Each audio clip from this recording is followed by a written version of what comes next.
সম্মানিত মসজিদের পুরুষ এবং মহিলা মুসল্লি, প্রশংসা কেবলমাত্র একমাত্র আল্লাহর জন্যই, যিনি আমাদেরকে সুস্থ রেখেছেন এবং জুমার শুরুতেই তারই প্রিয় ঘরসমূহের একটি ঘর এসে খুতবা শোনার তৌফিক দান করছেন। আলহামদুলিল্লাহ। শতকোটি দরুদ বর্ষিত হোক সেই মহান রাসূলের প্রতি, যিনি আমাদের নিজের জীবনের চাইতে প্রিয়, যার অনুসরণ করা ঘুম থেকে ওঠার পর থেকে ঘুমোতে যাওয়া পর্যন্ত প্রত্যেকটি পদক্ষেপে ফরজ করা হয়েছে।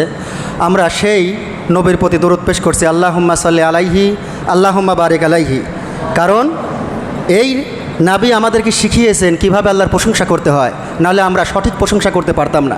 এই রাসূল আমাদেরকে শিখিয়েছেন কিভাবে আল্লাহর গুণগান করতে হয়, কিভাবে আল্লাহর কাছে দোয়া করতে হয়, কিভাবে চাইতে হয়, না হলে আমরা সঠিকভাবে চাইতে পারতাম না। এমনকি তিনি আমাদেরকে কান্না করতেও শিখিয়েছেন যে আল্লাহর কাছে কীভাবে কাঁদতে হয়। যার কারণে আমরা আমাদের জীবনের থেকেও এই রাসূল সাল্লাল্লাহু আলাইহি ওয়াসাল্লামকে আমরা বেশি ভালোবাসি। আজ 1448 হিজরি বছরের আরবি সনের রবিউল আউয়াল মাসের 7 তারিখ। এটা আরবি বছরের 3য় মাস। আজকের যে খুতবার বিষয়ে আলোচনা করার অভিপ্রায় আছে আমার, সেটা হচ্ছে সলাতে ইমামের অনুসরণ করা। সলাতের মধ্যে ইমামের যেভাবে আমরা অনুসরণ করবো, এই বিষয়ে আমি আল্লাহর কাছে তৌফিক কামনা করছি যেন তিনি আমাকে কথাগুলো সুন্দরভাবে উপস্থাপন করার তৌফিক দান করেন এবং আপনারা যারা শ্রোতা হিসেবে শুনছেন তারাও যেন আমার কথাগুলো বুঝতে পারেন, বুঝে সেই অনুযায়ী আমল করতে পারেন। আমিন। সলাতে ইমামের অনুসরণের বিষয়ে কথা বলতে গেলে প্রথমেই আমাদেরকে সলাতের গুরুত্ব সম্পর্কে জানতে হয়। যদি আমরা সলাতের গুরুত্ব না বুঝি, জামাতে সলাত আদায় করার গুরুত্ব না বুঝি, তাহলে তো ইমামের অনুসরণের প্রশ্নই আসে না। তাহলে ইমামের অনুসরণ করার প্রথমেই আমাদের সলাতের কতটা গুরুত্বপূর্ণ এটা প্রয়োজন জানার, এবং জামাতে সলাত আদায় করার কতটা গুরুত্ব এটাও আমাদের জানা প্রয়োজন।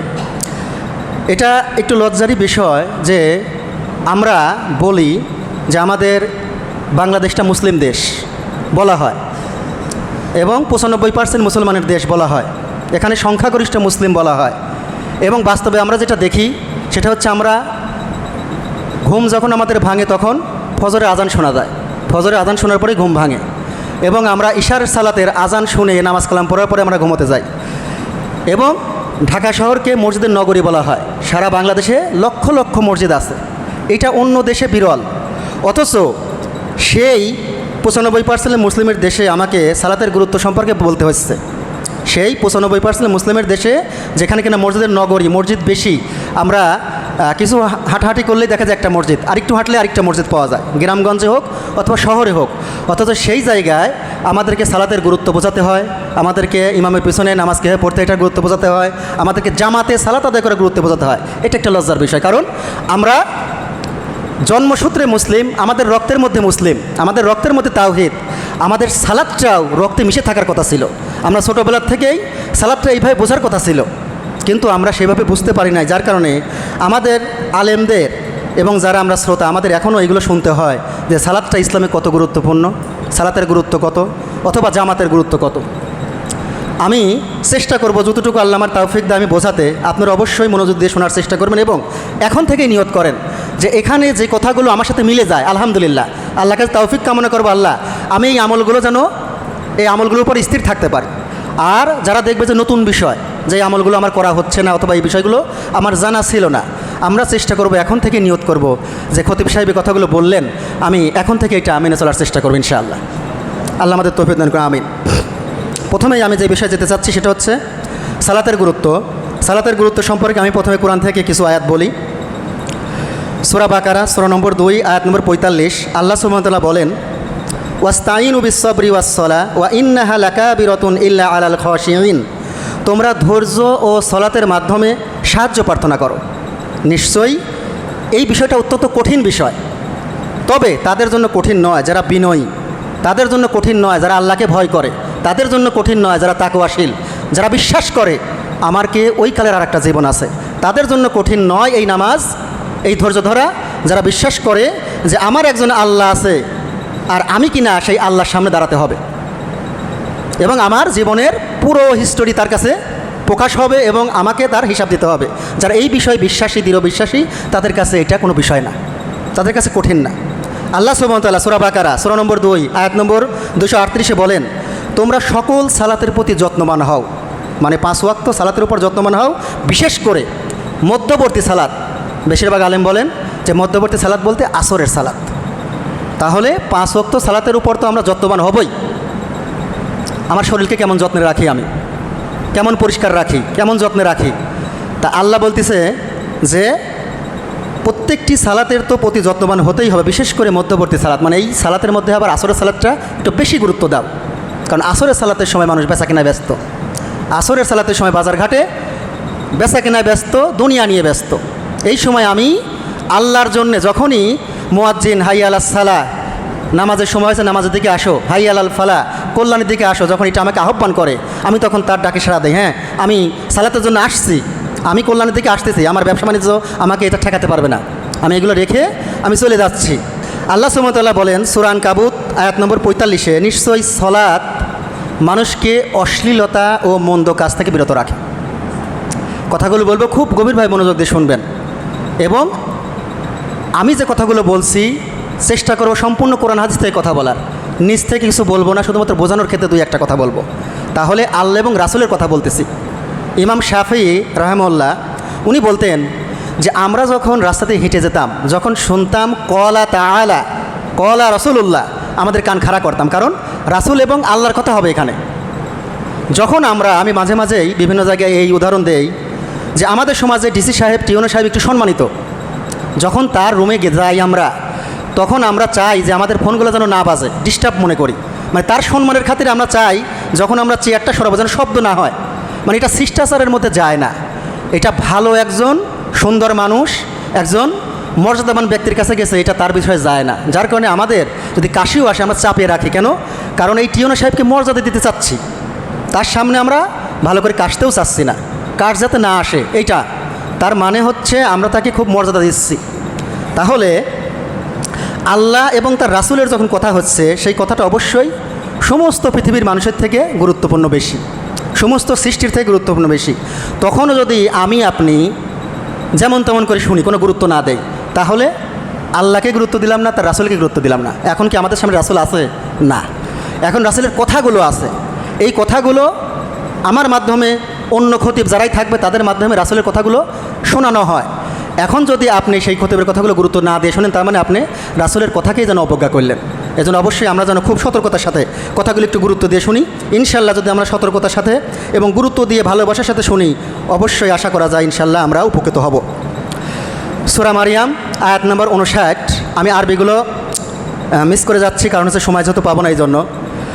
সূরা মারিয়াম আয়াত নম্বর 59 আল্লাহ সুবহানাহু ওয়া তাআলা বলেন, তাদের পরে আসলো অপদার্থ উত্তরসূরি, তারা কী করল? তারা সালাতকে নষ্ট করল ও কুপবিত্র অনুগামী হলো, তাদের নিজের নাফসের অনুগামী হলো। সুতরাং তারা শীঘ্রই পথভ্রষ্টতার শাস্তি প্রত্যক্ষ করবে। মানে পরবর্তী যুগের লোক যারা আসলো, এরা সালাতকে নষ্ট করে দিল, যেটা আমরা অহরহ আমাদের সমাজে দেখছি যে সালাতকে নষ্ট করে দেওয়া হয়েছে, সালাত আদায় করা হয় না। সালাত আদায় না করলেও সেই সবচেয়ে বড় মুসলিম। আমাদের কথাবার্তা এমন আছে, আমি নামাজ না পড়লেও ওর থেকে ভালো যে নামাজ পড়ে, তার থেকে আমার ইমানটা বেশি ভালো আছে, এমনও বলা হয়। ও নামাজ পড়লেও মিথ্যা কথা বলে, কিন্তু আমি নামাজ না পড়লেও মিথ্যা কথা বলি না, মানে আমি তার থেকে ভালো, এরকম বলা হয়। তার মানে আমাদের সমাজে নামাজ না পড়লেও মুসলিম থাকা যায়, নামাজ না পড়লেও সে ভালো হয়, এই বিশ্বাসটা কাজ করে। অথচ এই বিশ্বাসটা কোরআন এবং হাদিসের সাথে যায় না।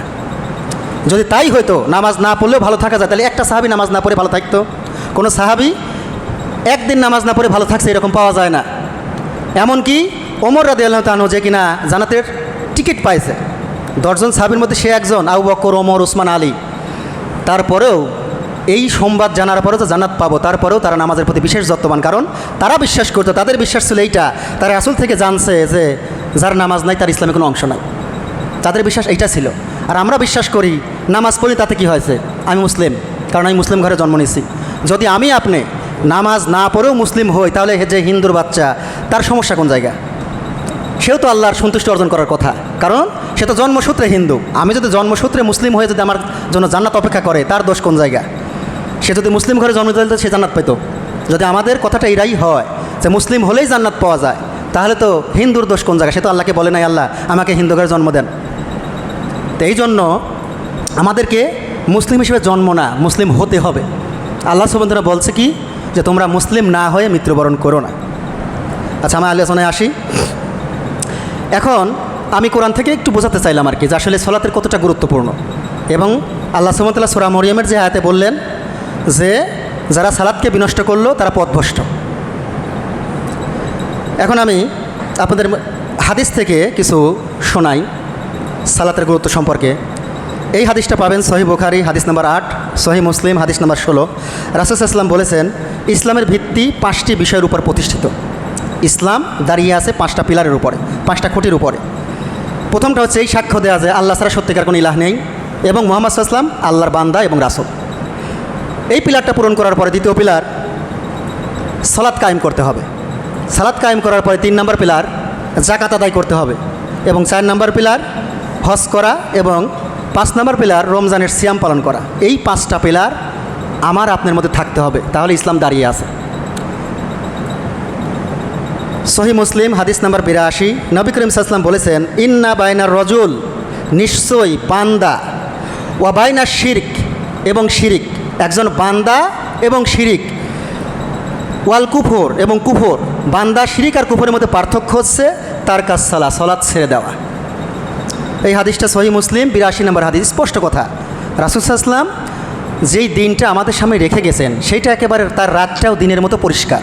এখানে রাসূল সাল্লাল্লাহু আলাইহি ওয়াসাল্লাম বলেই দিচ্ছে যে একজন খাঁটি বান্দা, একজন মুমিন বান্দা, একজন মুসলিম বান্দা এবং যে শিরিক করে এবং কুফরি করে, যে আল্লাহকে মানে না এবং আল্লাহর সাথে শিরিক করে, মুশরিক, এই বান্দা এবং মুশরিক এর মধ্যে পার্থক্য হচ্ছে সালাত ছেড়ে দেওয়া। মানে যে ব্যক্তি সালাত আদায় করে সে হচ্ছে আল্লাহর বান্দা, মানে সে একজন মুসলিম, সে একজন মুমিন, সে একজন মুসলমান। আর যে নামাজ আদায় করে না, সালাত ছেড়ে দিল, সে শিরিক করল, সে কুফরি করল। তাহলে যে শিরিক করল, যে কুফরি করল, সে কি আর মুসলিম থাকলো? না। এই বিষয়গুলো কিন্তু 1400 বছর যাবৎ হাদিসের পাতাগুলোতে পড়ে আছে। আমরা খতিব সাহেব হোক, যারা ওয়াজ নসিহত করে তারা বলুক, মাঠে ময়দানে এবং মাদ্রাসায় বলা হয়, কিন্তু এই বিষয়গুলো আমরা ওইভাবে অনুধাবন করি না।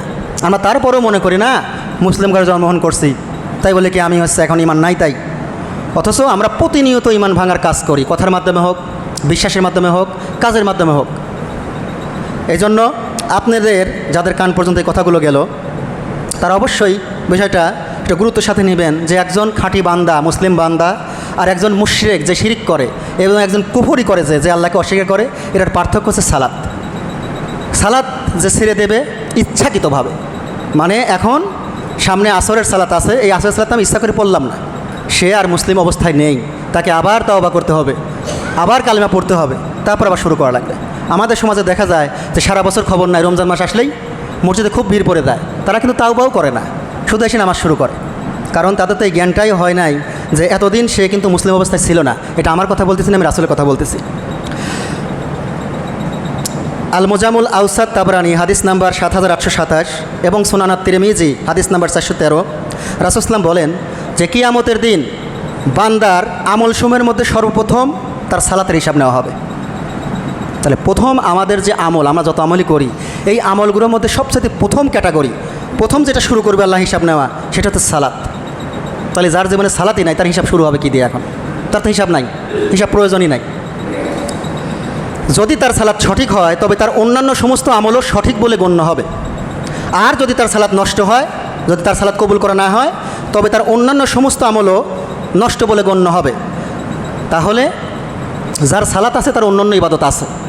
আমাদের সমাজে বিশেষ করে দেখা যায় কোরবানির সময় খুব মুসলিম পাওয়া যায়। কোরবানি করার সময় এমনিতে মুসলিম পাওয়া যায় না, কিন্তু কোরবানির সময় দেখা যায় প্রায় সবাই তো মুসলিম, সবাই কোরবানি করে এবং পাল্টাপাল্টি করে কোরবানি করা হয়, হাওলাত নিয়ে কোরবানি করা হয়।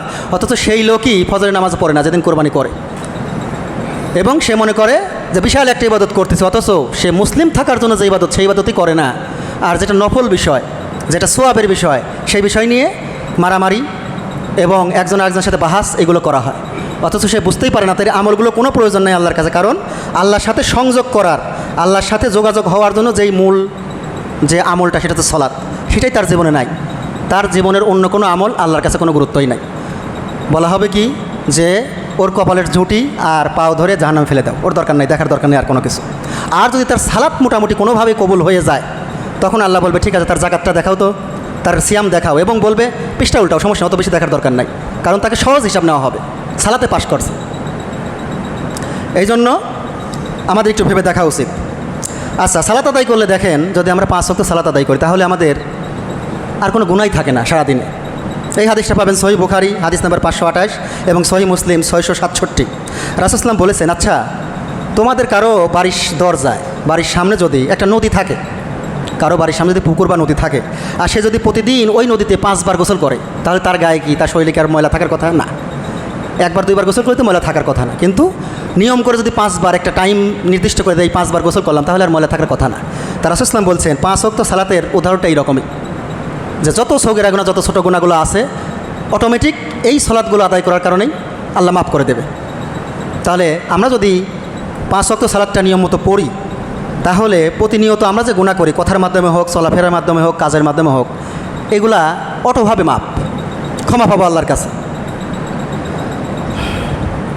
বুরায়দা রাদিয়াল্লাহু থেকে বর্ণিত, তিনি বলেন, রাসূল সাল্লাল্লাহু বলেছেন, আমাদের ও তাদের মানে মুসলিমদের এবং কাফেরদের মধ্যে মুক্তির যে প্রতিশ্রুতি তা হলো সালাত। সুতরাং যে ব্যক্তি নামাজ ছেড়ে দেয় সে কুফরি কাজ করে। মানে আল্লাহ যে মুসলিমদেরকে জান্নাত দিবেন, ওই কালে যারা মুসলিম ইমানদার হিসেবে টিকবে তাদেরকে জাহান্নাম থেকে মুক্তি দেবেন এবং কাফেরদের জাহান্নামেই দিবেন। এই মাঝখানে মুক্তি দেওয়ার শর্তটা কি? মুক্তি দেওয়ার শর্ত হচ্ছে সালাত। যে সালাত আদায় করছে সে মুসলিম, মুসলিম এই সাইডে আসো। যে সালাত আদায় করে নাই সে কাফের, সেই সাইডে থাকো। তার জন্য কোনো হিসাব নিকাশ আর নাই, সে সরাসরি জাহান্নামে যাও। আর যে সালাত আদায় করছে তার এখন হিসাব নিকাশ আসে, যেহেতু সে মুসলিম। তার মানে একজন ছাত্র যে কিনা প্রতিষ্ঠানে আসে, যদি সেই প্রতিষ্ঠানে আসে তাইলে না তার পরীক্ষা দেওয়ার সুযোগ আছে এবং তার খাতা দেখার সুযোগ আছে। যে পরীক্ষা দেয়ই নাই, যে কিনা প্রতিষ্ঠানে আসেই না, যার কিনা খাতায় কোনো রোল নাম্বারই নাই, তার তো পরীক্ষার পাস ফেলের কোনো প্রশ্নই আসে না, সে অটোমেটিক ফেল। তো এই জন্য আমাদেরকে বিষয়টা ভেবে দেখা উচিত যে আমরা যারা এখনও সালাতের প্রতি অবহেলা করি, সালাতে আদায় করি না। মিসওয়ার ইবনে মাখরামা রহমাল্লাহ হতে বর্ণিত, এই হাদিসটা মুয়াত্তা মালিকে আছে, হাদিস নাম্বার 81। ওমর রাদিয়াল্লাহু বলেন, যে ব্যক্তি নামাজ ছেড়ে দেয় ইসলামে তার কোনো অংশই নাই। আমি যে কথাটা আগেই বলছিলাম যে সাহাবীদের বিশ্বাস ছিল এইটা। আমাদের বিশ্বাস কার মতো হওয়া উচিত? কোনো বড় পীরের মতো, কোনো বড় হুজুরের মতো, কোনো বড় পণ্ডিতের মতো এই সময় যারা আছে, নাকি সাহাবী এবং রাসূল সাল্লাম যেভাবে বিশ্বাস করত? এই বিশ্বাসটা, এই যে কোরআন নাজিল হয়েছে কার উপরে? রাসূল সাল্লামের উপরে। রাসূল সাল্লাম কাদের সামনে এই কোরআনটা বলছে, তেলাওয়াত করছে? সাহাবীদের সামনে। তাহলে রাসূল সাল্লামের কথাগুলো সবচাইতে ভালো যারা বলছে তারা সাহাবী, এবং রাসূল সাল্লামের বিষয়গুলো, রাসূল সাল্লাম যে আমলগুলো করছে সেটা হুবহু অনুসরণ করছে তারা হচ্ছেন সাহাবী। তাহলে আমাদের বুঝটা, আমাদের ব্যাখ্যাটা রাসূল সাল্লাম এবং তার সাহাবীদের মতো হতে হবে। এটাকে বলা হয় মানহাজ। মানে আমরা যে বুঝটা নেব, আমরা যে কোরআনের একটা ব্যাখ্যা বুঝবো, আমরা একটা হাদিস বুঝলাম, এই ব্যাখ্যাটা যে নেব এটা বুঝবো কীভাবে? সেটা সাহাবীরা যেভাবে বুঝছিল সেইভাবে, এটাকেই বলা হয় মানহাজ। তাদের মতো যদি আমরা বুঝি তাহলে আমরা মুক্তি পাবো, আর তাদের মতো যদি না বুঝি, আমাদের মতো বুঝি, তাহলে বুঝের শেষ নাই, এক একজন এক এক কথা বলবে।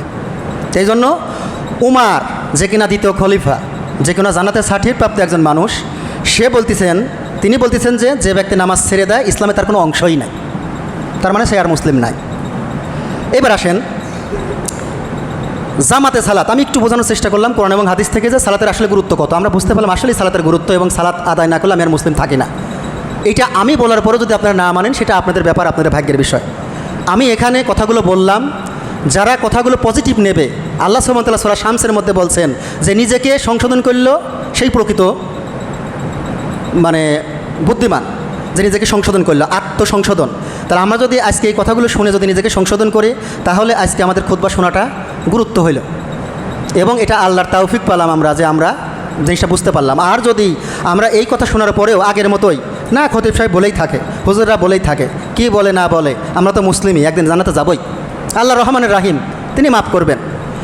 যারাই হচ্ছে সালাত আদায় করে না, খারাপ কাজ করে এবং ভালো কাজগুলো খুব কম করে, তারাই বলে যে আল্লাহর নাম আছে রহমান, কিন্তু আল্লাহর নাম কাহার আছে, আল্লাহর আরও 99 নাম আছে, এই নামগুলো তারা জীবনেও পড়বেও না, জানবেও না। আল্লাহ সুবহানাহু ওয়া তাআলা বলেন, আল্লাহর মতো বাঁধতে কেউ পারে না, আল্লাহর মতো শাস্তি দিতে কেউ পারে না। আমরা দুনিয়াতে এখন কত রকমের কাটাকাটি মারামারি দেখি। আমরা অনেক সময় যে গতদিনেই ফেসবুকে দেখা গেল যে একটা বাচ্চাকে মুখের মধ্যে চাউল দিয়ে টেপ আটকা দিয়ে দম আটকা মারেছে। আমাদের কাছে অনেক ভয়াবহ মনে হচ্ছে। আল্লাহ বলতেছে, তোমার কাছে যতই ভয়াবহ মনে হোক, আমার মতো বাঁধতে কেউ পারে না, আমার মতো শাস্তি দিতে কেউ পারে না। যত কঠিনই তোমার শাস্তি সামনে আসুক, কিন্তু আল্লাহ সুবহানাহু ওয়া তাআলা যেমন শাস্তি দিতে পারে, এরকম পৃথিবীতে কেউ শাস্তি দিতে পারে না। তাহলে আমরা শুধু বলি আল্লাহ রহমানের রাহিম, কিন্তু আল্লাহ তো আরও নাম আছে, আল্লাহর মতো কঠিন কেউ নেই, আল্লাহর মতো দয়াশীল কেউ নেই, আল্লাহর মতো কঠিনও কেউ নেই। এই জন্য দেখেন, আরেকটা বিষয় বললে বুঝতে পারবেন, সেটা হচ্ছে আপনারা মুরগি আছে, আপনার প্রতিবেশীর বাড়িতেও মুরগি আছে। এখন যখন আপনার মুরগিকে খেতে দেন, তখন ওই প্রতিবেশীর বাড়ির মুরগি যখন এসে খায়, আপনি কি তখন ওই চান যে সেই মুরগি খাক? বেশিরভাগ মানুষ কিন্তু করে যে এই পাড়ার মুরগি এসে আমার বাড়িতে খালি খাইয়ে দেয়, তখন কিন্তু শলাবারণ দিয়ে তাকে দাপড়ানো হয়। কেন? আপনি তো খুব রহমত, আপনি আপনার মুরগি খেতে দিচ্ছেন, তাহলে ওটাও তো একটা মুরগি, খেতে দিচ্ছেন না কেন? কারণ ওটা আপনার নিজের মুরগি না। তাহলে আল্লাহ সুবহানাহু ওয়া তাআলা যখন ওই কালে বিচার করবে, তখন তার বান্দাগুলো সেপারেট হয়ে যাবে। সবাই তার বান্দা হলেও রহমানের বান্দাগুলো কিছু আলাদা। যারা শুধুমাত্র ঈমান আছে, যারা শিরিক করে নাই, সেই বান্দার সাথে এক ব্যবহার করা হবে। আর যেই বান্দাগুলো শিরিক করছে এবং ঈমান ছিল না, সেই বান্দার সাথে আরেক রকম ব্যবহার করা হবে। যেমন আমরা দুনিয়াতেও দেখি যে সে বলে যে খুব দয়াশীল, অথচ নিজের সন্তানের প্রতি যেমন দয়া দেখায়, অন্যজনের প্রতি তেমন দয়া দেখায় না। নিজের গরু ছাগলের প্রতি যেমন দয়া দেখায়, অথচ অন্যজনের গরু ছাগলের প্রতি দয়া দেখায় না, অথচ দুইটাই তো গরু ছাগলই। এটার মধ্যে ভাগ করে, তা আল্লাহও ভাগ করবে ওই কালে। এখন যারা কাফের মুশরিক, তাদেরকে নিঃশ্বাস নিতে দেওয়া হচ্ছে, তাদেরকে পানি খেতে দেওয়া হচ্ছে, তাদেরকে সব দেওয়া হচ্ছে। বরঞ্চ দেখতে গেলে বাস্তবতায় আমাদের মুসলিমদের থেকে তারাও বেশি সুবিধা পায়। কিন্তু ওই কালে তাদেরকে জাহান্নাম ছাড়া আর কিছুই দেওয়া হবে না, এইটা মনে রাখবেন। আচ্ছা, আমরা জামাতের গুরুত্বের কথা বলতেছিলাম যে আমরা যদি একাকী সালাত আদায় করি এবং যদি জামাতে সালাত আদায় করি, তাহলে সওয়াব অনেক গুণ বেশি, 25 থেকে 27 গুণ। রাসূল সাল্লাল্লাহু আলাইহি ওয়াসাল্লাম বলছেন, এই হাদিসটা পাবেন সহিহ বুখারী হাদিস নাম্বার 645, যে জামাতে সালাত আদায় করা ফজিলত একাকী সালাত আদায় করার চেয়ে 27 গুণ বেশি। তাহলে দেখেন, আমি আপনি যদি নামাজ আদায় করি, সালাত আদায় করি, কিন্তু বাসায় নিজের ইচ্ছা মতো যখন খুশি তখন, জামাতে না, তাহলে সোয়াবের দিক দিয়ে আমরা কমতে পড়ে যাব। তার মানে যে বিচারা, যেই লোক, যে আল্লাহর বান্দা মসজিদে এসে সালাত আদায় করে, সে 27 গুণ পাচ্ছে, 27 বার সালাত আদায় করলে যে সোয়াব ছিল। আর আমি যদি বাসায় পড়ি, তাহলে একবার পড়লে যে সোয়াব সেইটাই। যদি তাও মেনে নেওয়া যেত যে আচ্ছা ওর থেকে কমই পেলাম না, আমি একটু কমই নেই। অনেকেই আছে না, অনেকেই এরকম কথা বলে আমাদের সমাজে দেখি। আপনাদের সমাজ আমাদের সমাজ তো ভিন্ন না, যে তোমরা জান্নাতেই যাও, আমরা না একবার জাহান্নামেই গেলাম, জাহান্নাম ঘুরে ফিরে আমরা আসবো না, এইরকম। তার মানে আল্লাহর জাহান্নামকে তারা এই চুলার আগুন থেকে খুব নর্মাল মনে করে। যেমন ইহুদিরা মনে করতো, বলতো কি যে আমরা জাহান্নামে যাবো নির্দিষ্ট কয়েকদিনের জন্য, 7 দিন 10 দিন 40 দিন। তা মুসলিমরাও কিন্তু এমন কথাই বলে, যাই কই না কে ঘুরে ফিরে আমরা কিন্তু একদিন জান্নাতে যাবই। মানে আল্লাহ যেন এদের সাথে ওয়াদা দিয়ে রাখছে যে শিরিক বেদাত যাই করো, জান্নাত আমি তোমাদের দেবো, এরকম একটা ওয়াদা, এরকম মনে করে। তো এখন যদি এই হাদিসটা দেখি, তাহলে মনে হয় যে সমস্যা নাই, সালাত জামাতে আদায় করলাম না, হয়তো বা 27 গুণ পেলাম না, 1 গুণ তো পাচ্ছি, নামাজ তো হচ্ছে। কিন্তু না, এই হাদিসটা শুধুমাত্র সোয়াবের ক্ষেত্রে বলতেছে যে সোয়াব বেশি, কিন্তু জামাতে যদি আদায় না করি তাহলে সমস্যা কি, সেটা আমরা একটু সামনে আগাই। তার আগে যেহেতু এখানে মেয়েরা আছে, মেয়েদেরকে একটু বলা লাগে যে সাহাবী উম্মু হুমায়দা সাইয়্যিদিয়া রাদিয়াল্লাহু তাআলা আনহা রাসূল সাল্লাল্লাহু আলাইহি ওয়াসাল্লামের কাছে এসে বললেন, হে আল্লাহর রাসূল সাল্লাল্লাহু আলাইহি ওয়াসাল্লাম, আমি আপনার সাথে মসজিদে নববীতে সালাত আদায় করতে পছন্দ করি। একজন মহিলা সাহাবী বলতেছে। রাসূল সাল্লাম তখন বললেন, আমি জানি যে তুমি আমার সাথে সালাত আদায় করা পছন্দ করো, তবে তোমার নিজস্ব ছোট কামরায় সালাত আদায় করা তোমার বৈঠকখানার চেয়ে উত্তম। তোমার বৈঠকখানায় সালাত পড়া তোমার ঘরের উঠানে সালাত পড়ার চেয়ে উত্তম। তোমার ঘরের উঠানে সালাত পড়া তোমার এলাকার মসজিদে সালাত পড়ার চেয়ে উত্তম। আর তোমার এলাকার মসজিদে সালাত পড়া আমার এই মসজিদে নববী থেকে পড়া উত্তম। আর আমরা জানি যে রাসূল সাল্লামের মসজিদে 1 রাকাত সমান 1000 গুণ, 1000 রাকাতের সমান সওয়াব। তাহলে একজন মহিলা সে মসজিদে নামাজ পড়া বাদ দিয়ে তার উঠানে নামাজ পড়া বেশি গুরুত্বপূর্ণ, তার উঠানে নামাজ পড়ার থেকে তার ঘরের মধ্যে নামাজ পড়া বেশি গুরুত্বপূর্ণ। এই মসজিদে নামাজ পড়ার থেকে মসজিদে নববীতে নামাজ পড়ার থেকে বেশি গুরুত্বপূর্ণ সে যদি ঘরের মধ্যে এক কোণায় খুব গোপনে নামাজ পড়ে, সালাত আদায় করে। তাহলে মেয়েদের জন্য মসজিদ থেকে তার ঘরই বেশি উত্তম এবং সওয়াবের ক্ষেত্রে বেশি। আমি কেন এই কথাগুলো বললাম, যেহেতু আমরা বলতেছিলাম যে জামাতে নামাজ পড়লে 27 গুণ বেশি, আর মেয়েরা মনে করতে পারে তাহলে আমরা 27 গুণ নেব না কেন, আমরা প্রতি ওক্তেই মসজিদে যাব না। আপনাদের জন্য ছাড় দেওয়া আছে, আপনারা মসজিদে আসতে চাইলে আমরা বাধা দেবো না, কারণ মেয়েরাও আল্লাহর বান্দি, ছেলেরাও আল্লাহর বান্দা, প্রত্যেকেরই মসজিদে আসার অধিকার আছে। কিন্তু সোয়াবের দিক দিয়ে মহিলা যদি বাসায় আদায় করে, তাহলে আমাদের থেকে বেশি সোয়াব, আমরা 27 গুণ, তারা 1000 গুণ পাবে। তাহলে বাসায় সালাত আদায় করে বেশি সোয়াব। তবে জুমার ক্ষেত্রে একটু ভিন্ন, যেহেতু আমরা জুমার ক্ষেত্রে দিন শিখতে আসি, জুমার আমরা এই কথাগুলো তো বাড়িতে থাকলে শুনতে পারতাম না। আর মেয়েদের জ্ঞান অর্জন করার রাস্তা খুবই কম, মেয়েদের মধ্যে শিরিকের পরিমাণ বেশি, ছেলেদের মধ্যে বেদাতের পরিমাণ বেশি, কারণ মেয়েরা জ্ঞানে অল্প, তাদেরকে এই সঠিক বিষয়গুলো জানার মতো পরিবেশ নাই। যার কারণে আমাদের এখানে এই যে খলিলপুর এই মসজিদটা মাদ্রাসা, এখানে একটা সুযোগ আছে যে মেয়েদের একটা জায়গা আছে আলাদা খুতবা শোনার। আলহামদুলিল্লাহ, আল্লাহ আমাদের এখানে তৌফিক দিয়েছেন, এটা খুব গুরুত্বপূর্ণ, আল্লাহর প্রশংসা আদায় করা উচিত। আর যারা এইটার সাথে জড়িত, যেমন আমাদের ডাক্তার জাকারিয়া স্যার আছে, সাইফুল্লাহ মাদানি আছে, ইনারা এখানে প্রতিষ্ঠানটা দিয়েছেন, তাদের জন্য আমরা দোয়া করি সব সময়। তারা এই বিষয়গুলো করছেন জন্য আমাদের জন্য সহজ হয়ে গেছে, এবং সহি আকীদার কথাগুলো, সহি মানহাজের কথাগুলো, কোরআন হাদিসের কথাগুলো আমরা শুনতে পারতেছি এবং মেয়েরাও শুনতে পারতেছে আলহামদুলিল্লাহ। তা আপনারা অবশ্যই ঘরেই সালাত আদায় করবেন, আর জুমার ক্ষেত্রে জুমার কথাগুলো শোনার জন্য আপনারা মসজিদে আসতে পারবেন। এবার আসেন যে জামাত যদি আমরা সালাত আদায় না করি, জামাতে আগে বুঝলাম যে 27 গুণ পাবো না, আচ্ছা 1 গুণই পাই, কিন্তু জামাতে সালাত আদায় না করলে আসলে কি সালাত হবে কি না? রাসূল সাল্লাল্লাহু বলেন, এটা হাদিসটা পাবেন সহিহ বুখারী হাদিস নাম্বার 2420, সেই সত্তার হাতে আমার প্রাণ, যেই সত্তার হাতে আমার প্রাণ তার কসম, মানে আমরা অনেক সময় বলি না আল্লাহর কসম, রাসূল সাল্লাল্লাহু এইভাবে বলে। রাসূল সাল্লাল্লাহু বলার স্টাইল এইরকম যে সত্তার হাতে আমার প্রাণ তার কসম করে বলছি, মানে কথা ঘুরে ফিরে একই কথা, আল্লাহর কসম, আল্লাহর কিরা, ঠিক আছে। আমার ইচ্ছা হয় যে আমি কিছু কাঠ সংগ্রহ করি, আগুন জ্বালানোর জন্য কিছু কাঠ সংগ্রহ করি, তারপর সালাতের আজান দিতে বলি আর কাউকে ইমামতি করতে বলি, তুমি ইমামতি করো, আর আমি এই কাঠগুলো নিয়ে কাউকে সাথে করে নিয়ে ওই সব বাড়িতে যাই যারা এখনও জামাতে উপস্থিত হয় নাই, ওই সব ছেলে মানুষ, যেই ছেলেরা এখনও আজান হওয়ার পর এখানে জামাত শুরু হয়ে গেছে, এখনও জামাতে আসতেছে না, আসে নাই, আমি তাদের বাড়ি গিয়ে কাঠ দিয়ে ওই বাড়িঘরগুলো আগুন দিয়ে জ্বালা দেই, পোড়া দেই, কারণ জাহান্নামে যেহেতু জ্বলবেই তার আগে দুনিয়াতেই জ্বালা দেই। জাহান্নামে যেহেতু এদেরকে জ্বলতেই হবে, সালাত যেহেতু জামাতে পড়তেছে না, তাহলে দুনিয়াতে থাকতেই সেই মজাটা এদের দিয়ে দেয়। তবে তারপরেও আমি দিতে পারছি না কেন? কারণ ওই বাড়িতে মেয়েরা থাকে, তাদের জন্য জামাতে আসা ফরজ না, ওই বাড়িতে বাচ্চারা থাকে, তাদের জন্য জামাতে আসা ফরজ না, এই জন্য আমি কাজটা করতে পারতেছি না। মানে তবে রাসূল সাল্লাল্লাহু খুব ইচ্ছা যে আগুন দিয়ে বাড়িঘরগুলো পোড়া দেয় যারা জামাতে আসে না। তাহলে কি বোঝা যায়? যে আমরা যারা মসজিদে এসে জামাতের সাথে সালাত আদায় করি না, তাদের জন্য ওই সময় থেকে রাসূল সাল্লাল্লাহু খুব ইচ্ছা হয়ে আছে, এখন পর্যন্ত কিয়ামত পর্যন্ত রাসূল সাল্লাল্লাহু ইচ্ছা থেকেই যাবে যে এই বাড়িঘরগুলো জ্বালিয়ে দিলে রাসূলের খুব ভালো লাগতো। আপনার বাড়িঘর পুড়ে গেলে রাসূলের কোনো খারাপ লাগবে না যদি আমি জামাতে সালাত আদায় না করি। এই জন্য আমরা চেষ্টা করব, যথেষ্ট চেষ্টা করব জামাতের সাথে সালাত আদায় করার। ইবনে আব্বাস রাদিয়াল্লাহু তাআলা আনহু সূত্রে পর্যন্ত তিনি বলেন, রাসূল সাল্লাল্লাহু আলাইহি ওয়াসাল্লাম বলেছেন, যে ব্যক্তি মুয়াজ্জিনের আজান শোনার পরেও, মুয়াজ্জিনের আজান তার কানে গেছে, কোনো রকম ওজর ছাড়া বিনা কারণে জামাতে সালাত আদায় বিরত থাকে, তার একাকী সালাত কবুল হবে না। এটা আমার কথা না, এটা আমার আপনার রাসূলের কথা। রাসূলের সব ফতোয়া আছে, আমার তো এক্সট্রা ফতোয়া দেওয়ার প্রয়োজন নাই। এই হাদিসটা কোথায় পাবো? সুনান আবু দাউদ হাদিস নাম্বার 551। রাসূল সাল্লাল্লাহু বলতেছে যে একজন ব্যক্তি, আপনি মুয়াজ্জিনের আজান আমাদের কানে যাওয়ার পরেও আমরা সালাতে উপস্থিত হই নাই, একাকেই সালাত আদায় করলাম কোনো রকম ওজর ছাড়া, কোনো রকম সমস্যা ছাড়াই, তাহলে এদের সালাত কবুল করা হবে না। এখন সাহাবী জিজ্ঞেস করলেন, হে আল্লাহ রাসূল, ওজর কি? কোন ওজরের কারণে আমি জামাতে যেতে পারবো না? তখন রাসূল সাল্লাল্লাহু বলতেছে যে ভয় অথবা অসুস্থতা। এখন আমরা মিলাই, আমি সহ সবাই এখানে যারা আছি, আমরা ফজর থেকে শুরু করে ঈশা পর্যন্ত যেই ওক্তগুলোতে আমরা বাদ দেই, জামাতে আদায় করি না, দেখেন তো কোন ওক্তে বাঘ কামড়ানোর ভয় আছে রাস্তায় গেলে পরে, কোন ওক্তে ক্ষমতাশীল কেউ আপনাকে লাঠিতে পিটাবে এই ভয় আছে, অথবা ঋণগ্রস্ত আপনি আছেন রাস্তায় গেলেই আপনাকে কাটাকাটি করবে এরকম আছে, অথবা আপনি এমন অসুস্থ যে আপনি বিছানা থেকে উঠতে পারতেছেন না, এই রকম অসুস্থ যদি থাকেন এবং এরকম ভয় যদি থাকে যে আমি একজনের কাছে ঋণগ্রস্ত, অথবা সামনে কোনো নেতা নেত্রী আছে যে কিনা আমার জীবনের হুমকি, অথবা এমন কোনো প্রাণী আছে যে এই রাস্তাতে গেলে আমাকে সেই পানি খেয়ে ফেলবে, এইরকম জীবনের হুমকি, তাহলে আপনি বাসায় সালাত আদায় করতে পারবেন। এইগুলো না হলে পারবেন না।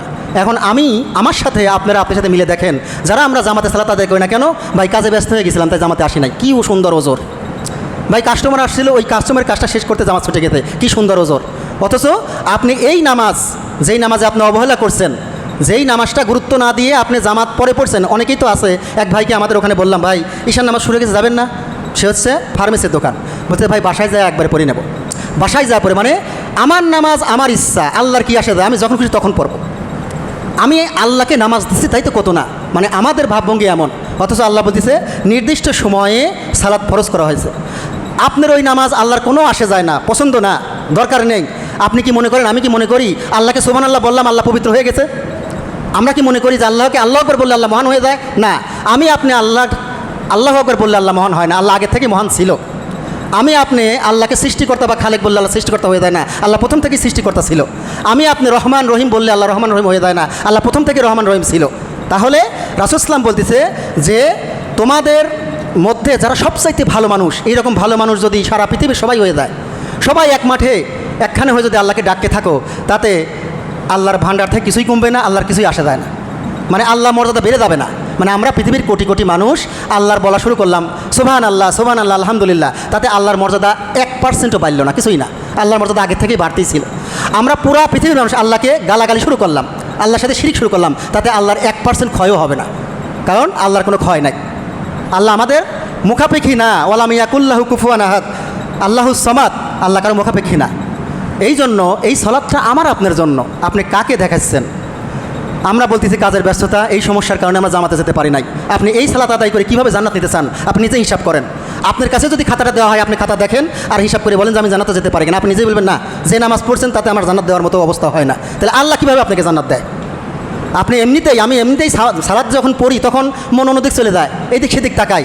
একটা রাকাতেও একবার সুবহান রাব্বিল আযীম বলতেছি, কোনো সময় মাথায় ভাবি না সুবহান রাব্বিল আযীম মানে কি, কারণ আমার তো মনই নেই সেখানে। আমি তো এখন আলু পটলের ব্যবসা নিয়ে আসি, আমার দোকান নিয়ে আসি, আমার পড়াশোনা নিয়ে আসি, অথবা কোথায় বেড়াতে যাবো সেটা নিয়ে আসি। তাহলে এই এত নষ্ট নামাজ, এত মন ভোলা নামাজ, তারপরেও আল্লাহ মেনে নিতে চাইছে, অথচ আপনি তারপরে জামাত বাদ দিতে চাইছেন। আল্লাহ বলতেছে, বান্দা তোমার অপরাধতা আমি বুঝি, তুমি এইভাবে নামাজ পড়ার পরেও যদি আমার কাছে কাকুতি মিনতি করো, একটু কবুল হওয়ার জন্য আমার কাছে কান্নাকাটি করো। দেখেন ইব্রাহিম আলাইহিস সালাম এবং তার ছেলে ইসমাইল কাবাঘর যখন নির্মাণ করলো, আমরা তো একটা মসজিদ নির্মাণ করলে, একটা কিছু নির্মাণ করলে খুব খুশি, যাক জান্নাত কিনে নিছি। কারণ বলা হয়েছে কি, যদি ছোট্ট একটু টিড্ডি মানে জেঠির ঘরের মতো ঘরও যদি কেউ বানায়, তাহলে জান্নাতে তার ঘর বানাবে আল্লাহ। আমরা খুব খুশি, এত বড় মসজিদ দিচ্ছে, এত বড় মাদ্রাসা, জান্নাত কীভাবে ঠেকায়, জান্নাত তো পাবোই। অথচ আপনার এই মসজিদ থেকে গুরুত্বপূর্ণ বেশি কাবা ঘর, আল্লাহর ঘর বলা হয় যেটা, এতটাই সম্মানিত আল্লাহর ঘর বলা হচ্ছে, যদি এটাও আল্লাহর ঘর, কিন্তু ওটাকে বিশেষভাবে আল্লাহর ঘর বলা হয়। সেই ঘরটা কে তৈরি করল? যখন ইব্রাহিম আলাইহিস সালাম এবং তার ছেলে ইসমাইল, তখন তারা খুশিতে খুব গদগদ হয়ে যায় নাই। তারা এটা নির্মাণ করার পর আল্লাহর কাছে দোয়া করা শুরু করে, আল্লাহ আমাদের পক্ষ থেকে এটি কবুল করেন, মানে আমরা যেটা আপনার জন্য তৈরি করলাম এটা আপনি মেনে নেন। তারা কান্নাকাটি শুরু করল। আর আমরা সালাত আদায় করার পরে, যে কোনো ওক্তে সালাত আদায় করার পরে আল্লাহর কাছে কয়বার কান্নাকাটি করে, আল্লাহ এই যে আমরা জুমার নামাজ পড়লাম অথবা ঈশার নামাজ পড়লাম, আপনি কবুল করে নেন। ইমাম আহমদ ইবনে হাম্বল উনি বলতেছে, ভাই তুমি কোন ভরসায় এত ভয়হীন থাকো? তোমার কাছেই কোনো ওহী আসছে যে তোমার এই যে বিগত নামাজ পড়ছে, অথবা তোমার যে কোনো বছরের যে কোনো দিনের জোহরের নামাজটা কবুল করা হয়েছে? এটা কি তোমার কাছে ওহী আসছে যে হ্যাঁ তোমার কোনো টেনশন নেই, তোমার জোহরের নামাজটা কবুল করা হয়েছে? তাহলে এক ওক্তও নামাজ আমাদের কবুল হয়েছে কিনা আমরা জানি না, অথচ আমরা যে স্টাইলে নামাজ পড়ি, যে সিস্টেমে খুশু ছাড়া, আমরা খুব আশাবাদী হ্যাঁ জান্নাত পেয়ে যাচ্ছি, অথচ আমরা কান্নাকাটি করি না এই নামাজের জন্যে, এই ভুলের জন্য আমরা কান্নাকাটি করি না। এবং আমরা কোনোদিন আমাদের স্বপনেও দেখা হয় নাই যে স্বপনে একজন বলে দিচ্ছে না আপনি আজকে যে নামাজ পড়ছেন কবুল করা হলো, এইভাবেও কারোর কাছে আসে নাই। সেজন্য আমরা কোন আশা এবং এত নির্ভয়ে বসে থাকি কেন? অবশ্যই আমাদের সবসময় ভয় থাকা উচিত। আবু হুরায়রা রাদিয়াল্লাহু আনহু বলেন, এই হাদিসটা শুনলে আমরা বুঝতে পারবো কোনো মতেই জামাত ছাড়ার কোনো অবকাশ নাই ছেলেদের। একজন অন্ধ ব্যক্তি নবী সাল্লাল্লাহু আলাইহি ওয়াসাল্লামের কাছে এসে বলেন, ইয়া রাসূলুল্লাহ সাল্লাল্লাহু আলাইহি ওয়াসাল্লাম, আমার এমন কেউ নেই যে আমাকে মসজিদে নিয়ে যাবে। একজন অন্ধ ব্যক্তি, 2 চোখ অন্ধ, তাকে নেওয়ার মতো, মসজিদে নেওয়ার মতো কেউ নেই। একটু বিবেচনা করেন, একটু আপনার সাথে মিলান ওই অন্ধ লোকটার, যে তার বাড়ি থেকে এই মসজিদ পর্যন্ত নিয়ে আসার মতো কেউ নাই এবং সে 2 চোখ অন্ধ। তাই আমি চাই আপনি আমাকে জামাতে না যাওয়ার অনুমতি দেন হে আল্লাহ রাসূল, আমি যাতে বাড়িতেই পড়তে পারি। নবী সাল্লাল্লাহু আলাইহি ওয়াসাল্লাম প্রথমে ছাড় দিলেন, ঠিক আছে। কিন্তু যখন তিনি চলে যাচ্ছিলেন, নবী সাল্লাল্লাহু আলাইহি ওয়াসাল্লাম তাকে ডেকে বললেন, তুমি কি আজানের শব্দ শুনতে পাও? তখন বলল হ্যাঁ। তখন বললেন, তাহলে তুমি জামাতে উপস্থিত হও, আমি তোমার জন্য কোনো ছাড় পাচ্ছি না। সুবহানাল্লাহ, কী অবস্থা দেখেন। আমার আপনার 2 চোখ অন্ধ না, আমাদের নিয়ে আসার মতো অনেক লোক আছে, কিন্তু তার কোনো লোক নেই। পরবর্তীতে জানা গেল হাদিসের ভাষায় যে এই লোকটা তার বাড়ি থেকে মসজিদ নবী পর্যন্ত একটা দড়ি টানানো ছিল, সুতি, ওই সুতি ধরে ধরে মসজিদে যেত, এবং তার বাড়ি থেকে মসজিদ নবী পর্যন্ত 2টা খেজুর গাছের বাগান ছিল, তার মানে কাঁটাযুক্ত গাছ। তাহলে বোঝেন এই লোকেরও কোনো ছাড় রাসূল সাল্লাল্লাহু আলাইহি ওয়াসাল্লাম দিতে পারতেছে না। আমার আপনার কীভাবে ছাড় আসে? আমি আপনি জামাত ছাড়াই নামাজ পড়ার পরে মনে করি খুব আমি মুসলিম, তো ও নামাজ পড়ার ওর থেকে কত ভালো আমি, অথচ আপনার নামাজ নিয়ে আপনি টেনশন থাকো যে আপনার নামাজ কবুল হচ্ছে কিনা। যাই হোক, আমি সময় শেষের দিকে আমি বোঝাতে চাচ্ছিলাম যে নামাজটা কত গুরুত্বপূর্ণ এবং সেই সাথে ছেলেদের জামাতে সালাত আদায় করা কতটা গুরুত্বপূর্ণ। এখন আমরা আসি যে টপিকের কথা বলতে চাইছিলাম হালকা 5 মিনিট, সেটা হচ্ছে এই যে আমরা সালাতের গুরুত্বটা বুঝলাম, সেই সাথে বুঝলাম যে জামাতেই আদায় করা উচিত। এখন জামাতে আদায় করতে আসলে পর একজন নেতা লাগে, একজন ইমাম লাগে, যে কিনা সালাত আদায় করবে, তার পিছনে আমরা অনুসরণ করব। তাহলে এই যে যারা আমরা মুক্তাদি হিসেবে পিছনে আসি, তাকে কিভাবে অনুসরণ করব? এই বিষয়গুলোও তো কোরআন হাদিসে স্পষ্ট দেওয়া আছে। আমাদের সমাজে দেখা যায় বেশিরভাগ মসজিদগুলোতে, এমনকি আহলুল হাদিস মসজিদগুলোতেও কিছু কিছু বিষয় আছে, মানে যারা জানে না আর কি। অন্তত পক্ষে অন্য সব মসজিদ থেকে আমাদের আহলুল হাদিস মসজিদগুলোতে কোরআন হাদিসের বিষয়টা বেশি পাবেন, ভুলের পরিমাণ খুব কম পাবেন, কিন্তু অন্যান্য মসজিদগুলোতে বেশি। দেখা যাচ্ছে যে তারা ইমামের সাথে সাথে যাচ্ছে, কেউ রুকু সিজদায়, কেউ আগে আগে যাচ্ছে, এরকম বহুত পাওয়া যাবে, বিশেষ করে মুরব্বীদের ক্ষেত্রে অনেক, প্রায় সব মসজিদেই। এবং বিশ্ববরণে আলেমে দিন ইমামুল ইমাম আহমদ ইবনে হাম্বল, যার জন্ম ছিল 164 হিজরি আর মারা গেছেন 241 হিজরি, তিনি বলেন, তিনি একটা বই লেখেন রিসালাতুস সলাত, মানে সালাতের চিঠি নামে একটা বই লেখেন ওই সময়, আজ থেকে 1200 বছর আগের কথা। উনি এই বই লেখার আগে, যেহেতু উনি পুরা উম্মতের ইমাম ছিলেন, আমাদের এই সব মসজিদের মতো ইমাম না যে কিনা খেয়ালই করে না তার মুসল্লিরা কীভাবে রুকু সিজদা করে, কোনোদিন বলেও না যে এইভাবে রুকু সিজদা করা উচিত, তার কোনো দায়িত্ব নাই। তার কথা আমি দায়িত্বশীল আছি, নামাজ পড়াই ব্যাস, এত কি দেখার আছে। অথচ একজন ইমাম সাহেব পুরা সমাজটাকে আলোকিত করার জন্য থাকবে তিনি। তো এই ইমাম উনি একটা বই লিখবে, তার জন্য যেহেতু ইমাম সাহেব তো রাসূলের মতো তো ওই মোজাজা তার নাই যে রাসূল ইসলাম পিছন থেকেও দেখতে পারতো নামাজে। রাসূল ইসলাম সামনে যেমন দেখতো, নামাজ অবস্থায় পিছন থেকেও দেখতে পারতো কে আগায় আছে কে আগে রুকু করে, কিন্তু আমাদের এই ইমামরা তো এই সুযোগ নাই। তাহলে উনি কী করবেন, উনি এই বই লেখার আগে উনি নিজেই যাচাই করতে চাইলেন যে এই মুক্তাদিগুলো কীভাবে নামাজ পড়ে। ওই সময় বাগদাদ ইসলামের জ্ঞানের শহর, সেই বাগদাদের 100টা মসজিদ, একটা মসজিদ না, 100টা মসজিদ উনি সালাত আদায় করলেন, সবার সাথে মিলেমিশে সালাতগুলো পরখ করলেন কী অবস্থা সালাত আদায় করে। এরপর মানে ওই চিঠিতে ওই বইতে লিখলেন যে হে আমার জাতি, হে আমার সম্প্রদায়, আমি আপনাদের সাথে 100টা মসজিদে সালাত আদায় করছি এবং দেখলাম আপনারা ইমামের সাথে এবং আগে এই বিষয়টা আপনারা করেন, নামাজের বিষয়ে আল্লাহকে ভয় করেন। আপনাদের মসজিদে আমি সুন্নত তরিকা নামাজ পাই নাই। 1200 বছর আগে যদি সুন্নত তরিকা নামাজ না পাওয়া যায়, ইমামের অনুসরণ না পাওয়া যায়, আপনি আমাকে বিশ্বাস করতে বলেন যে 1200 বছর পরে পাওয়া যাবে? কোশ্চেনকালে পাওয়ার কথা না। 1200 বছর আগে যেই সময় ইমাম আহমদ ইবনে হাম্বল, সেই সময় অবশ্যই তার যুগে লোকগুলোও সেরকম ভালো ছিল। আমরা অনেকেই বলি আমাদের কি শাসক, ওমরের মতো শাসক কবে পাবো? ওমরের মতো শাসক যদি তুমি পেতে চাও, তাহলে ওমরের সময় যারা প্রজা ছিল সেরকম প্রজা তুমি কি হয়েছাও? তুমি তো চার দোকানে বসে তোমার শাসকের বিরুদ্ধে গীবত করো। তো এই জন্য আজকের যুগে আমরা যেমন তেমন শাসক পাবো। ওই সময় ওমরের মানে আহমদ ইবনে হাম্বলের সময় উনি যেমন লোক ছিলেন, জনগণ ওই রকম মানেরই ছিলেন, তারপরেও সালাতের ডিস্টার্ব উনি পাচ্ছেন যে ইমামের সাথে সাথে আগে যাওয়া। রাসূল সাল্লাল্লাহু বলেন, হাদিসটি সহিহ বুখারী 691, রাসূল বলেছেন, তোমাদের মতো যে ব্যক্তি ইমামের আগে মাথা তোলে রুকু সিজদায়, তার কি ভয় হয় না যে আল্লাহ তার মাথাকে গাধার মাথা বানা দেবে, তার আকৃতি পরিবর্তন করে দেবে? এই ভয় হয় না যে তোমরা ইমামের আগেই মাথা উঠাও, ইমামের আগেই মাথায় নিচু করো? সুনান আবু দাউদ হাদিস নাম্বার 603, আবু হুরায়রা সূত্রে বর্ণিত, রাসূল সাল্লাল্লাহু বলেন, ইন্নামা জুইলাল ইমামু লিউতাম্মা বিহি, ইমাম এজন্যই নিয়োগ করা হয়েছে যেন তার অনুসরণ করা হয়। একজন ইমামকে সামনে রাখা হয়েছে যাকে অনুসরণ করা হয়। কি করা লাগবে? ফাইদা কাব্বারু ফাকাব্বির, কাজে ইমাম যখন তাকবীর সমাপ্ত করবে তখন তোমরাও তাকবীর বলবে। তার মানে নামাজের মধ্যে আমাদেরও তাকবীর বলতে হয়। ওয়ালা তুকাব্বির হাত্তা ইউকাব্বির, ইমাম তাকবীর না বলা পর্যন্ত তোমরা তাকবীর বলবে না। ওয়াইদা রকা ফারকাউ ওয়ালা তারকাউ হাত্তা ইয়ারকা, ইমাম রুকু করলে তোমরা রুকু করো, ইমাম রুকু না করা পর্যন্ত তোমরা রুকু করবে না। ওয়াইদা ক্বালা সামি আল্লাহু লিমান হামিদা ফাকুলু আল্লাহুম্মা রব্বানা ওয়া লাকাল হামদ, ইমাম সামি আল্লাহ লিমান হামিদা বললে তোমরা বলবে আল্লাহুম্মা রব্বানা লাকাল হামদ। ওয়াইজা সাজাদা ফাসজুদ ওয়ালা তাসজুদু হাত্তা ইয়াসজুদ, ইমাম সিজদা করলে তোমরাও সিজদা করবে, ইমাম সিজদা না করা পর্যন্ত তোমরা সিজদা করবে না। তাহলে আমরা বুঝতেছি যে আমরা তো এরকমই করি, ইমাম করে তারপরে তো করি না। আহমদ ইবনে হাম্বল এইটা বোঝে নাই, সাহাবীরা এইটা বোঝে নাই। দেখেন আরেকটা হাদিস বললে ক্লিয়ার হবেন, সেটা হচ্ছে বারাআ রাদিয়াল্লাহু তাআলা আনহু, এই হাদিসটা সহিহ বুখারী 690, তিনি বলতেছেন যে আল্লাহ রাসূল সাল্লাল্লাহু আলাইহি ওয়াসাল্লাম সামি আল্লাহু লিমান হামিদা বলার পর যতক্ষণ পর্যন্ত সিজদায় না যেতেন ততক্ষণ আমাদের কেউ দাঁড়ানো অবস্থায় পিঠ বেঁকা করতো না। উনি সিজদায় যাওয়ার পরে এরপর আমরা সিজদা যেতাম। একটু মিলান।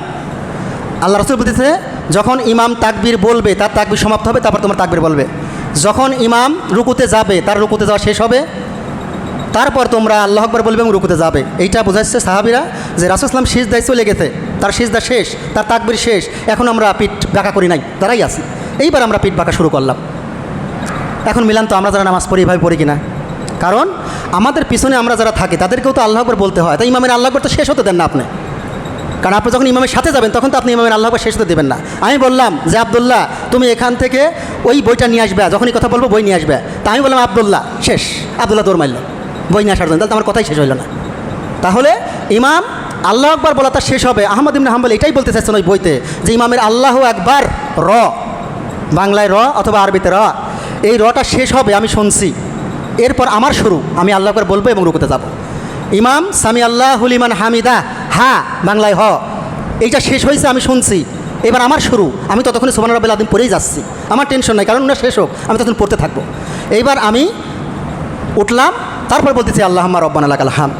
ইমাম যখন আল্লাহু আকবার বলে সিজদায় চলে গেছে, তার আল্লাহু আকবার শেষ, তার সিজদাও হয়ে গেছে, তখন আমি যাচ্ছি আল্লাহু আকবার বলতেছি এবং সিজদা যাচ্ছি। ইমাম যখন আসসালামু আলাইকুম রহমতুল্লাহ, আসসালামু আলাইকুম রহমতুল্লাহ, দুই থেকে সালাম ফেরানো শেষ, রুকুন শেষ, এবার আমি বলতেছি আসসালামু আলাইকুম রহমতুল্লাহ, আসসালামু আলাইকুম রহমতুল্লাহ। এখন আমি এবং আপনারা এটার সাথে মিলা দেখান। আমি হাদিস থেকে বলতেছি, ব্যাখ্যা আমি দিলাম না, ব্যাখ্যা দিলেন ইমাম আহমদ হাম্বল, যে কিনা 10 লক্ষ হাদিসের হাফেজ বলা হয়। ওনার ব্যাখ্যা আমি আপনাদেরকে শোনাচ্ছি, আমি নিজে বলি নাই। তার বই রিসালাতুর সলাত, ইংলিশ ভার্সন, আরবি ভার্সন, বাংলা ভার্সন, সব ভার্সন আছে, তবে বাংলা ভার্সনটা বন্ধ হয়ে গেছে। আমরা সুজানগরে যে বাইতুস সালাম মসজিদ, ওখানে সৌজন্যে আমরা এই কপিটা প্রত্যেকটা মসজিদের ইমাম সাহেবের কাছে একটা কপি করে বিতরণ করার ইচ্ছা আছে, কাজ চলতেছে আর কি।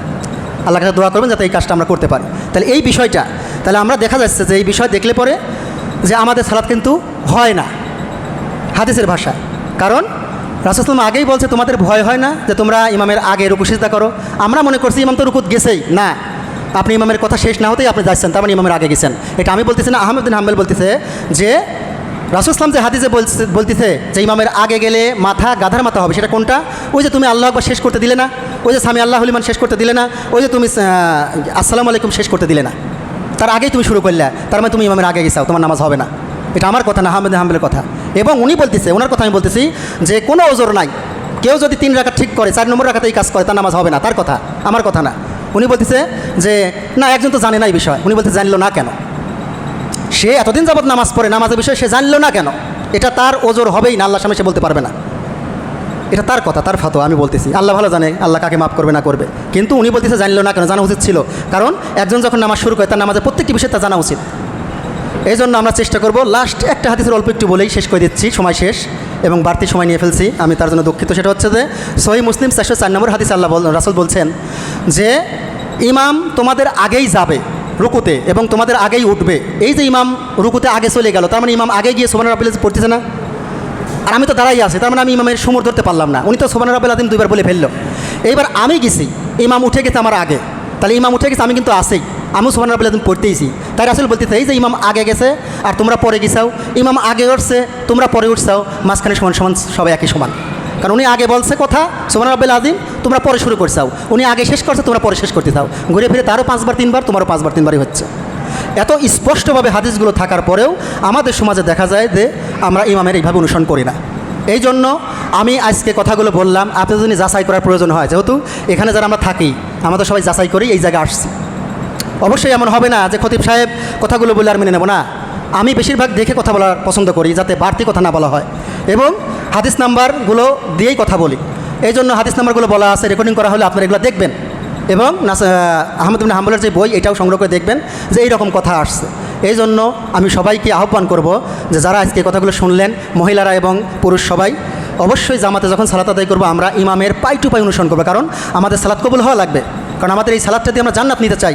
এই জন্য অবশ্যই ইমামের অনুসরণ বলতে ইমামের পরে পরে, সাথে সাথে না, ইমাম শেষ করবে তারপর আমরা শুরু করব। এইভাবে নামাজ পড়তে কিন্তু যথেষ্ট সময় লেগে যায়। আল্লাহ আমাদের বোঝার তৌফিক দান করুক, আমিন।